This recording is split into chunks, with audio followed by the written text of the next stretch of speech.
So what do we mean by, you know, the word nurturing, you know, but what do we mean by this nurturing and attachment philosophy? Obviously, we're talking about the young infant, right? Okay, so your very early years.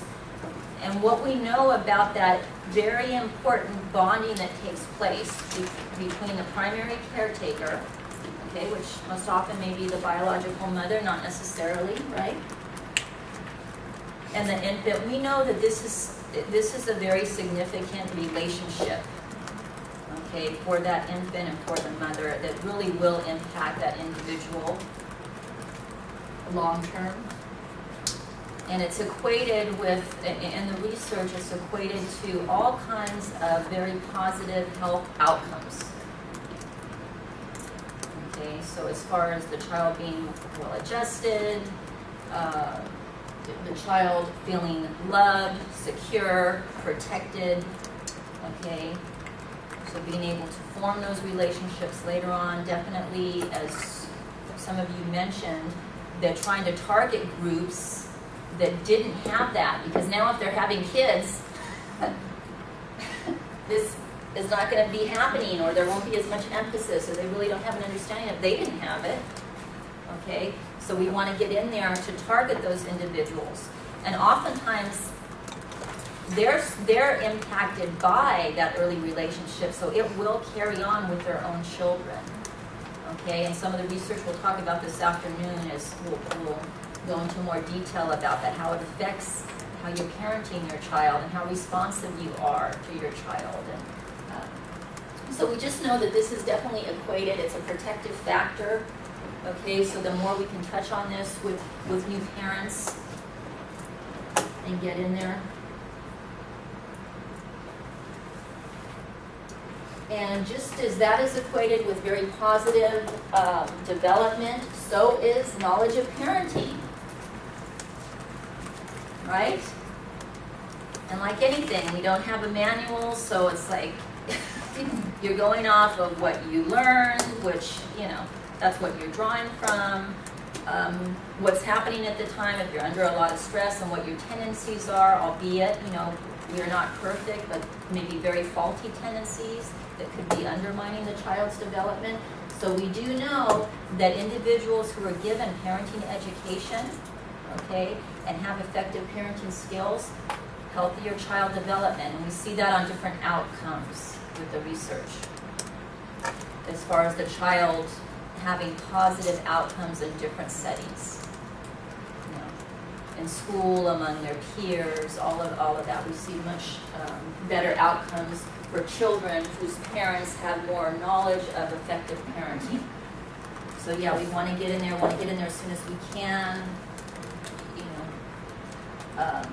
Obviously, if we can't get, you know, parents that are, you know, just going to be having children or have children that are very young, but at least providing some skills wherever they're at.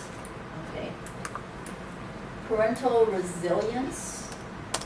You know, we talked about this with children, and one of the factors having to do with some of those characterological differences, and definitely there's some individuals we know they can handle and juggle anything that's thrown at them, right? They just seem to do well.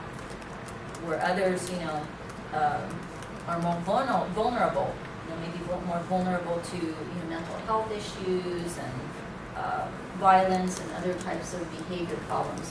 So parental resilience, what can we do to build this up as individuals to provide, you know, coping that's going to be effective in the face of multiple stressors? Okay, so it would be something that we want to build into a program.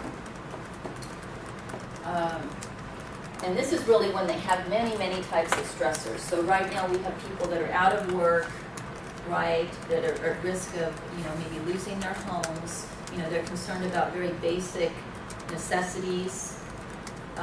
You know, if they're single parents, you just kind of keep throwing things on top of it.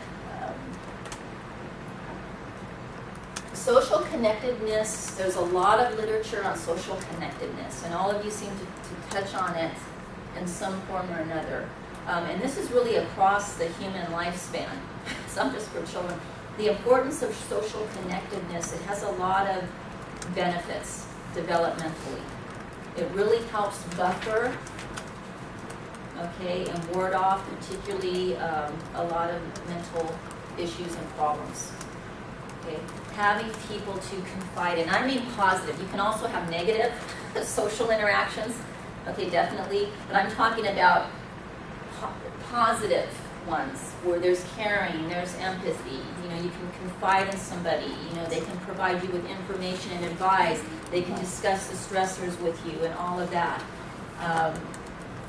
We know that that has huge benefits for human beings. Okay, for children, for adults, for older adults, that it's something that definitely for mental health programs, it's one of the things we assess for, because it can definitely put them at risk if they have other types of symptoms and they're isolated and they don't have much social connectedness. Then that's a major risk factor. We want to try to get some networks in place for them. So that would be one protective factor, okay, that we can look at and assess. And just because they tell you, oh, I have a lot of friends, or well, I'm on Facebook, for example. Right? Okay, it's not, okay, we know that that's really not what we're talking about here. And concrete support for parents. This is more having to do with availability of resources. So again, the parent that's out of a job, what they really need is a job. What they really maybe need are skills, training, more of an adequate place to live. So these are more concrete supports, and there's some parents that can be very good about finding and knowing them, that are much more proactive and advocate for themselves.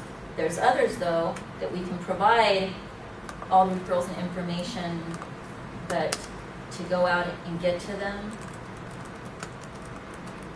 it's not going to happen. And if they don't feel good about themselves, they feel somehow that they're different, they have low self-worth, you can get people that just are kind of stagnant. So just providing the referrals isn't going to do it. We may need some other means for those particular group of people that we're talking to. We need to reach, these are people that we need to go into their homes and get to them where they're at. Okay. And then there's public awareness, and this is, largely more of large media campaigns. That's okay, friends. To provide awareness of child abuse. And again, you want to educate, all groups of people in our society, parents, non-parents, wherever they're at. And we have done that in different modes, and I'm sure we'll still see some of this as well. I know that that Child Abuse Awareness Month is coming up, so there'll probably be some activities around that, that we'll see publicized. That's coming up in April. I think it's April. Just like Autism Month, we've been doing more and more of this with different. In fact, we're having a huge event here on campus with the Special Needs Network. So we're going to do their big autism conference. And so more and more you're seeing some of these things. And again, it takes a lot of funding, a lot of coordination, a lot of planning. On the mental health front,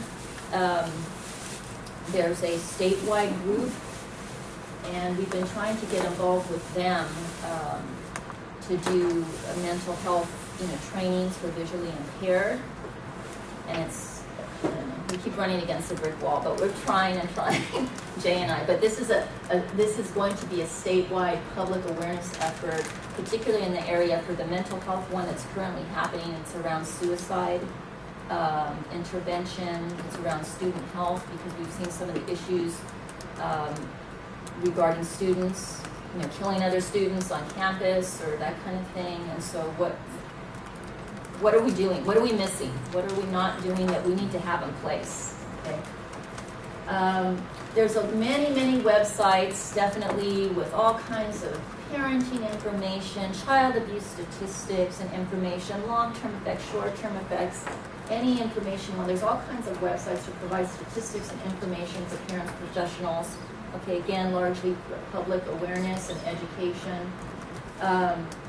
Again, there's individual communities that have more money, and so again, we'll have different activities and publicity around child abuse. Some of you mentioned the support groups. There definitely have been support groups, and it's again, okay, but are we reaching to the parent? Are they going to go to the support groups? And what about childcare and other, aspects and transportation? So you can offer a lot of things, but is it really feasible for many of these parents when they have all these other stressors in their life? Counseling, childcare, church support are some community aspects, and again, depending upon the community, there's more resources for them. Okay. Prevention programs. So these are specifically geared for child abuse prevention. And this is where some of them kind of crossed over with much of what you were mentioning here. So I just want you to know that some of those do exist. Support programs, there are, just like you have the classes for when they're going through the prenatal programs, basically for new parents. What they include in many of these now is they definitely include child development, parent-child relationships. So again, talking about the importance of that and how it changes over time, and that those initial years, the importance of that parent-child relationship. So many of them are kind of including it. They're extending some of their perinatal programs. So they go into actually parenting. So, okay. And that's geared more for new parents. There are more and more programs now that are doing home visitation, which I think you guys mentioned, targeting more so at-risk families. And part of this is monitoring health, so how they're doing, but also providing the educational piece, assessing again social connectedness and what's happening with this family. Do they have a large support system? Do they not really have, a support system in place? Again, that's a protective factor, so we want to try to get that in place. But home visitation is definitely, there's a lot of new programs popping up to be funded. In fact, there's likely one that we'll be applying for with the Department of Mental Health. It's called a nurse practitioner model. I forget exactly. But it'll be something that hopefully there's a likelihood we can get it, and it would be for your program, basically. And it has sort of the infant mental health slant to it, but it's where a nurse practitioner comes in, and there's this piece of it. So, but doing home visits, and definitely health is important, but also that parenting and infant mental health component, which you guys hear about and know about, but again, you're going to be limited in your scope of what you can do. But at the same time, you have knowledge of what's happening in those families, and that they likely need more of some of these other services that they're not getting. And we already mentioned the parent education support programs. There's some that are more global that are available to all parents, so it doesn't necessarily have to be at-risk parents necessarily. And for providing advice, providing support, may have support groups attached to it, so you can have parents talking to parents. And definitely there's some that have to do with if they have children that have particular disabilities or disorders. There's some that are more focused on that, because there'll be some overlap in the challenges that the parents have with, if you have an autistic child, there's some definite challenges there. So more and more we're seeing groups that are formed that have to do with parents having those things in common. They have a child that has a particular disorder.